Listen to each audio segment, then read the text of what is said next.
2 బీల చేతిలో ఆయన రిమోట్ కంట్రోల్గా ఉన్నారు. ఒక బీ బీజేపీ అయితే రెండో బీ ఇంట్లో ఉన్న భారతి గారు అని. అంటే భారతి గారికి క్లోజ్ రిలేటివ్ కదా అవినాష్ గారు. మీకంటే కూడా ఆయనకి బావ వరుస అవుతారు కదా.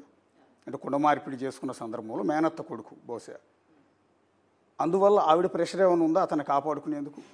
నేను అన్న కమెంటు చాలా లైటర్ వేలో అన్నాను.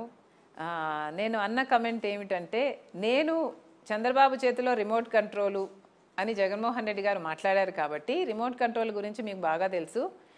రిమోట్ కంట్రోల్గా వ్యవహరిస్తున్నది మీరు. మోడీ చేతిలో 5 సంవత్సరాలుగా రిమోట్ కంట్రోల్గా ఉన్నారు.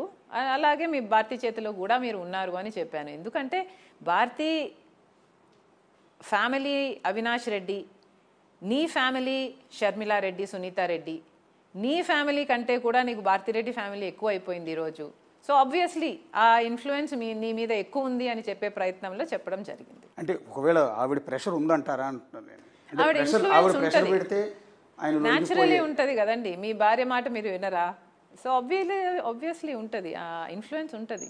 వివేకానంద రెడ్డి గారి హత్య కేసులో అవినాష్తో పాటు భారతి గారి పేరు కూడా ప్రధానంగా వినిపించింది. సిబిఐ మెన్షన్ చేసిన పాయింట్ అవుట్ చేసింది. తెల్లవారుజామున మర్డర్ అయిన వెంటనే ఫస్ట్ కాల్ 4:30కి భారతి గారికి వెళ్ళింది అని. సో ఆ ఉద్దేశంతో ఆవిడ పాత్ర కూడా ఉందని ఎస్టాబ్లిష్ చేసే క్రమంలో ఆ మాట అన్నారు అని. $1 మిలియన్ క్వశ్చన్ ఏమిటంటే, జగన్మోహన్ రెడ్డి గారి ఇన్వాల్వ్మెంట్ ఎంత, జగన్మోహన్ రెడ్డి గారు ఎందుకు ఇలా కన్విన్స్ అయ్యారు, ఎందుకు ఇలా వన్ సైడెడ్గా ఉన్నారు అన్నది $1 మిలియన్ క్వశ్చన్.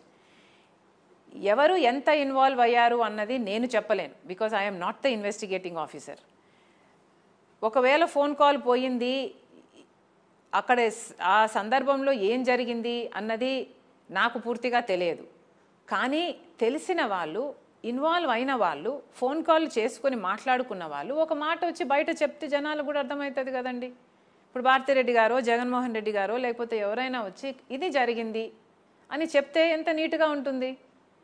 మీరే కడిగిన ముక్తంలాగా బయటకు వస్తారు కదా, మేము అమాయకులము, మాకేం తెలియదు అన్న విషయము మీరు ప్రజలకు చెప్తే, అర్థమయ్యేటట్టు చెప్తే ప్రజలకు కూడా అర్థమవుతుంది కదా. మీరేదో దాచిపెట్టాలని ప్రయత్నిస్తున్నట్టు మీరు ఎప్పుడు వచ్చి ఏది మాట్లాడరు, ఎప్పుడు వచ్చి క్లారిఫికేషన్ ఇవ్వరు. నేను కన్విన్స్ అయ్యాను అంటారు. మీరు కన్విన్స్ అయితే ఎంత, మీరు కన్విన్స్ అవ్వకపోతే ఎంత అండి? ఈ మాటలు మాట్లాడే బదులు ప్రశ్నలకు సమాధానం చెప్పండి. హార్ట్ అటాక్ అని ఎందుకు చెప్పారో చెప్పండి, సిబిఐ ఎందుకు వద్దంటున్నారో చెప్పండి, ఫోన్ కాల్ పొద్దున ఎప్పుడు వచ్చిందో చెప్పండి. మీ డిఫెన్స్లో మీరు మాట్లాడుకోవచ్చు కదా. మీరు ఇందాక అన్నారు మనం కూర్చున్న చోటే, ఇదే చోట వివేకానంద రెడ్డి గారు మెంటాలిటీస్ అనుకోవాలి. అంటే రాజశేఖర రెడ్డి బిడ్డని ఇన్ని మాటలు పడుతూ ఉంటే కొంతమంది పెయిడ్ ఆర్టిస్టులు, సినిమా వాళ్ళని కూడా తీసుకొచ్చి వాళ్ళ చేత వీడియోలు రిలీజ్ చేస్తూ ఉంటే ఆ మాటలు వింటూ ఉంటే, అదే రాజశేఖర రెడ్డి గారిని అభిమానించే మాలాంటి వాళ్ళు ఎన్నో కోట్ల మంది గుండె తరుక్కుపోతాం. చాలామందికి నిజానికి చాలామంది ఎమోషన్ అవుతున్నారు. ఏంటి షర్మిల గారు ఇన్ని మాటలు పడాలా రాజకీయాల్లో? ఆవిడకి ఏం అవసరం, నిజానికి ఏం అవసరం? ఆవిడకి లేని లోటు ఏముంది? దర్జాగా హ్యాపీగా బెంగళూరులో బిజినెస్ చేసుకుంటూ హ్యాపీగా ఉండొచ్చు. కానీ వాళ్ళు వచ్చి చెల్లెల కోసం అండగా నిలబడి ఇంత రోడ్ల మీద తిరుగుతూ ఇన్ని అవమానాలు పడుతున్నారే అని మాకు బాధేస్తుంది. అట్లా మీరు కూడా ఎమోషన్ అయినట్టున్నారు 2-3 సభల్లో.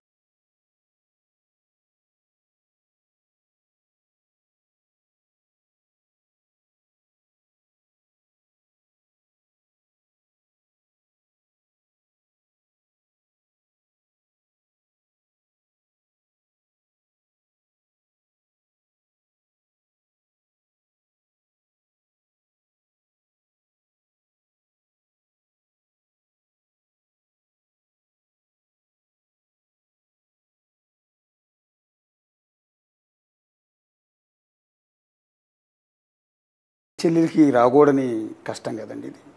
ఏ అన్నా కూడా ఇలాంటివి చేయకూడదేమో. బహుశా ఒకవేళ ఆయనకి తెలియకుండా జరిగితే దాన్ని ఇమీడియట్గా కట్ చేయాల్సిన పరిస్థితి కూడా ఉంటుంది కదా.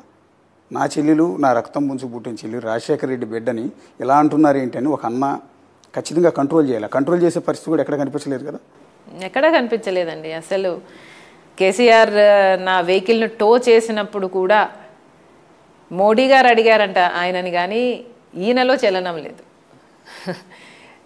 అంత బండరాయిలాగా తయారైపోయాడు. ఎట్లా అండి మీ ఫ్యామిలీ విషయం? నిజానికి చాలామందికి జనానికి తెలుసుకోవాలనే ఉద్దేశంతో అడుగుతున్నాను యాక్చువల్లీ. అసలు ఒకే తల్లి కడుపును పుట్టిన అన్నా చెల్లెళ్ళు కలిసి పెరిగారు, కలిసి ఆడుకున్నారు, కలిసి చదువుకున్నారు. సరే పెళ్ళి అయిన తర్వాత లేకపోతే పిల్లలు పుట్టిన తర్వాత ఫ్యామిలీస్ కొంత మీరు బయటకు వెళ్ళి ఉంటారు. కానీ ఎందుకండి అంత సొంత చెల్లెల మీద అన్న ఇంత దారుణంగా బిహేవ్ చేయాల్సిన అవసరం ఏంటి? రాజకీయం అనేదంతా తెలియదండి. అదే నాకు కూడా అర్థం కాని విషయం. అధికారంలోకి రానంత వరకు జగన్మోహన్ రెడ్డి జగనన్న, అధికారంలోకి వచ్చాక ముఖ్యమంత్రి Jaganmohan Reddy is a different person. అసలు నేనే గుర్తుపట్టలేకపోయాను. ఒక్కొక్కటి ఆయన చెప్తున్న మాటలైతేనేమి, ఆయన చేస్తున్న పనులైతేనేమి అసలు నేనే గుర్తుపట్టలేనంత స్థితిలో తయారయ్యారండి. It was shocking. ఎందుకు చెల్లెల్ని దూరం పెట్టారు అని నిన్న ఒక నేషనల్ మీడియాలో ఒక రిపోర్టర్ లేడీ మహిళా యాంకర్ అడిగిన ప్రశ్నకి జగన్ గారు ఇచ్చిన ఆన్సర్ ఏంటంటే, ఒక జనరేషన్ నుంచి ఒక ఫ్యామిలీ నుంచి ఒకరికి మాత్రమే రాజకీయ వారసత్వం ఉండాలి అని. అది నేను మాత్రమే ఉన్నాను, నా చెల్లెలు రావటం నాకు ఇష్టం లేదు. ఒకే ఫ్యామిలీలోంచి వస్తే నెపోటిజం లేకపోతే ఇంకొకటి రేపొద్దున ఆవిడికి నేనేదో మెయిల్ చేస్తే మళ్ళీ కుటుంబ రాజకీయం చేశారని నా మీద ఆరోపణలు చేస్తారు, కాబట్టి నేను షర్మిల దూరంగా ఉంచాను అంటున్నారు. రాజశేఖర్ రెడ్డి గారి తమ్ముడు వివేకానంద రెడ్డి గారు రాజకీయాల్లో లేరా అండి? రాజారెడ్డి గారు రాజకీయాలలో లేరా అండి? ఆ జనరేషన్ అటు పెడితే ఇప్పుడున్న జనరేషన్లో జగన్మోహన్ రెడ్డి గారితో పాటు అవినాష్ రెడ్డి గారు లేరా అండి? వైవి సుబ్బారెడ్డి గారు లేరా అండి? విజయమ్మ గారు లేరా అండి? వైవి సుబ్బారెడ్డి గారి ఏమంటారు చెల్లెలు భర్త లేరా అండి? ఇలా ఎంతమంది లేరండి? బంధువులుగా ఉన్నవారు ఎంతమంది లేరు?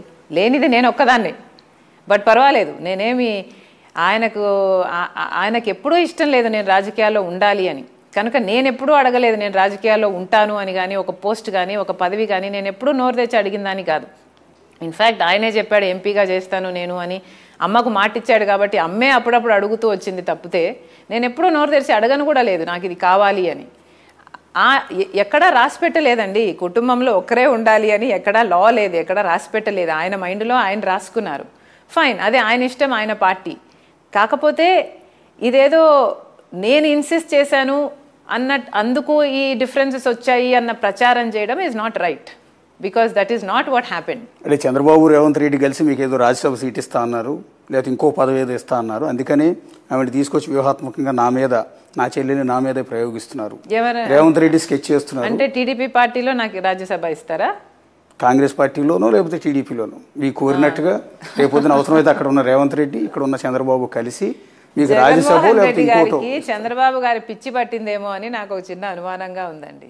Because Jaganmohan Reddy is so obsessed with Chandrababu గారు. చాలా డిల్యూషనల్గా ఆలోచనలు చేస్తున్నారు. చంద్రబాబు గారు నన్ను కంట్రోల్ చేస్తున్నారట, చంద్రబాబు గారు సునీతను కంట్రోల్ చేస్తున్నారట, న్యాయం కోసం పోరాడుతుంది తనకు కంట్రోల్ చేస్తున్నారు. చంద్రబాబు గారు రేవంత్ రెడ్డి గారిని కూడా కంట్రోల్ చేస్తున్నారట. చంద్రబాబు గారు ఆఖరికి మోడీని కూడా కంట్రోల్ చేస్తున్నారు.